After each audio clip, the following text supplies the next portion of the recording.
नेता प्रतिपक्ष की कॉन्स्टिट्यूंसी है, उन्होंने उस कॉन्स्टिट्यूंसी को बनाया है, तो वो इससे इमोशनली भी जुड़े हुए हैं। वैसे भी मानवता का इशू है तो आदमी इमोशनली जुड़ता ही है। लेकिन सरकार की तरफ से कोई कमी नहीं जो हमने रखी है। हमने तो हमारे पास वहाँ पे रोपवे का प्रोजेक्ट था, हमने 10 दिन तक उसको पूरी तरह जो है आम जनता के लिए खोल के रखा। इस वक्त कोई क्षेत्र नहीं देखा जाता, कोई विधायक नहीं देखा जाता। इस समय तो हिमाचल देखा जाता है, हिमाचलियत देखी जाती है, इंसानियत देखी जाती है। और हम उससे बंधे हुए लोग हैं।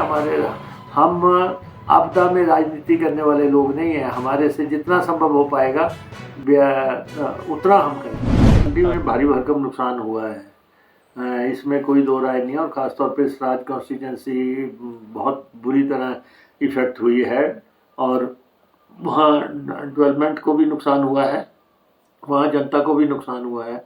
और उस कॉन्स्टिट्यूंसी को रीबिल्ड करने के लिए क्या प्रयास करने हैं वो देखा जाना है कि किस ढंग से वहाँ की सड़कों को बहाल करना है, वहाँ कैसे पुलों को बहाल करना है, कैसे पानी की योजनाओं को बहाल करना है। और फिर जिन लोगों के मकान चले गए हैं उनको कैसे मकान देने हैं। केंद्र सरकार कहाँ तक मदद करेगी इसके लिए, क्योंकि वहाँ पे भाजपा के राष्ट्रीय अध्यक्ष भी आए हैं, भाजपा के सांसद भी वहाँ पे आए हैं और दूसरे लोग भी, सब लोग आके गए हैं।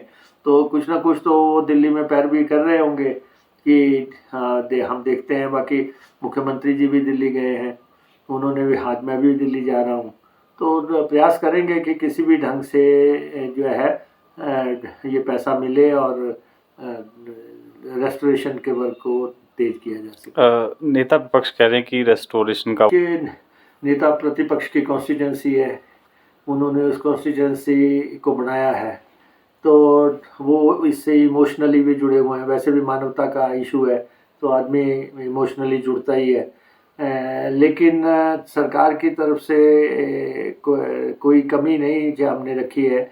हमने तो हमारे पास वहाँ पे रोपवे का प्रोजेक्ट था, हमने 10 दिन तक उसको पूरी तरह जो है आम जनता के लिए खोल के रखा। 5000 लोग उसमें ट्रैवल किए इस दौरान, और उसमें जो है टनों के हिसाब से सामग्री जो है लोड करके आगे पहुंचाई गई। नीचे ब्रिज लगना है, उस ब्रिज के लिए हमने उसी दिन जो है निर्देश दिए कि इसको खरीद के जो है लगाया जाए। बाकी पानी की स्कीमें तो ग्रेविटी की स्कीमें हम दाएं बाएं सोर्सेज से जोड़ के हमने पानी दिया है। ठीक है, अगर पहले 100% मिलता होगा, आज 70% मिल रहा होगा, लेकिन ऐसे हालात में डिपार्टमेंट नदी किस ढंग से नदियों को क्रॉस करके गया है। जो उनकी मेजर स्कीम है, जो 121 करोड़ की स्कीम है, उसमें 8-8 फीट गाद भरी है। 8-8, तो आप अंदाज़ा लगा सकते हैं कि कैसे वो गाद निकलेगी नीचे। पंपों की क्या स्थिति होगी और वहाँ पे ट्रांसफार्मर्स की क्या स्थिति होगी। और पाइपें जो है 100 किलोमीटर, 125 किलोमीटर के आसपास मुझे अभी बताया है कि बह गई हैं। हमने लोकल परचेज की भी इजाज़त दी है। हमने वहाँ पे जो है 5 लाख तक के लोकल टेंडर लगाने की भी इजाज़त दी है। तो जो हमारी रीच में है हम भी समझते हैं, और वहाँ पे जो भी पहुँचाया जा सकता है, राशन पहुँचाया जा सकता है, खान किट्स पहुँचवाई जा सकती हैं, जो चीज़ें हमें बताई गई वहाँ पे वो सारा हम पहुँचाने की कोशिश कर रहे हैं।